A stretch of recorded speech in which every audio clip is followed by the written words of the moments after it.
প্রায় 20 জন তরুণ, কারো মাথায় গামছা পেঁচানো তো কারো কোমরে, করছেন রাস্তা সংস্কার।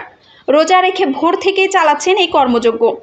চোখে মুখে ক্লান্তির ছাপ থাকলেও দম নেবার জো নেই। একের পর এক চালাচ্ছেন কোদাল, সমান করছেন সড়কের মাটি, সাথে নারীরাও করছেন নানা কাজ। দিনভর কাজ করে প্রায় 2 কিলোমিটার সড়ক চলাচলের উপযোগী করেছেন তারা। আর এতে দুর্ভোগ থেকে রেহাই পেয়েছে সড়কে চলাচলকারীরা।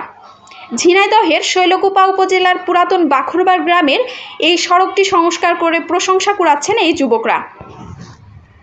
স্থানীয়রা জানায়, কিছুদিন আগে পুরাতন বাখরবাড় গ্রামের উপর দিয়ে বয়ে যাওয়া ক্যানালের সংস্কার কাজ সম্পন্ন করে পানি উন্নয়ন বোর্ড পাওবো।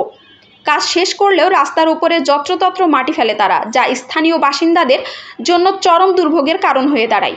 গ্রামটির পূর্বপাড়ার এই ব্যস্ততম রাস্তায় প্রতিদিন হাজারো মানুষের চলাচলের অন্যতম প্রধান পথ, অথচ পাওবোর অবহেলায় এটি একেবারেই চলাচলের অনুপযোগী হয়ে পড়ে।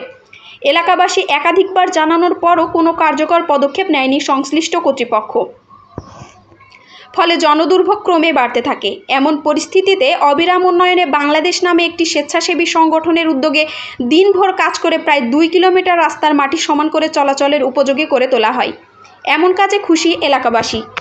সামাজিক দায়বদ্ধতা থেকে এমন কাজ করেছেন বলে জানালেন অবিরাম উন্নয়নে বাংলাদেশ স্বেচ্ছাসেবী সংগঠনের পরিচালক। রাস্তাটি স্কুল, কলেজ, মাদ্রাসার শিক্ষার্থীদের যাতায়াত সহ মাঠ থেকে ফসল আনার কাজে ব্যবহৃত হয়।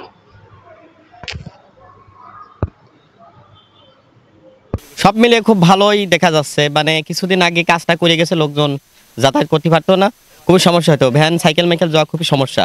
এখন যে কাজটা করতেছে, এখন লোকজন যাতায়াতের কোনো সমস্যা হবে না আশা করা যায়। তবে খুব সুন্দরই কাজ করতেছে। উজ্জ্বল যে কাজটা করতেছে, সুন্দর কাজ হচ্ছে, আমার চলাফেরা দেখতে আমার খুব সুবিধা হচ্ছে, খুব ভালো হয়েছে। আগে কেমন হইতো চলাফেরা? কষ্ট হইতো।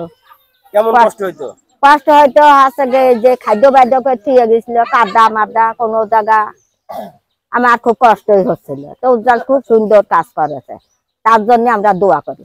আসলে পানি উন্নয়ন বোর্ড এই ক্যানেলটা ভরাট হয়ে গেছিল।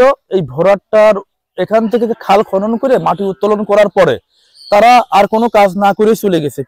প্রায় 1 মাস থেকে 1.5 মাস হয়ে যাচ্ছে কাজটা।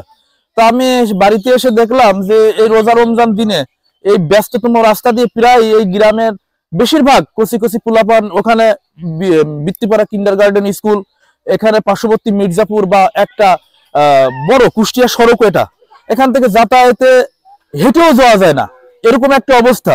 এখানে মাটি তুলে দিয়ে গেছে, মাটি তুলে দেওয়ার পরে এটা সমান করেনি। তো আমি দেখলাম যে কাজ সরকারি হোক, কিন্তু এটা তো জনগণের সুবিধার্থে রোজা রমজান মাসে কষ্ট লাগবে। আমি উদ্যোগ নিলাম যে প্রায় 2 কিলো রাস্তা এটা আমি সম্পূর্ণ সমান করে দিব। সেই উদ্যোগ থেকেই আমি এটা সম্পূর্ণ করতেছি।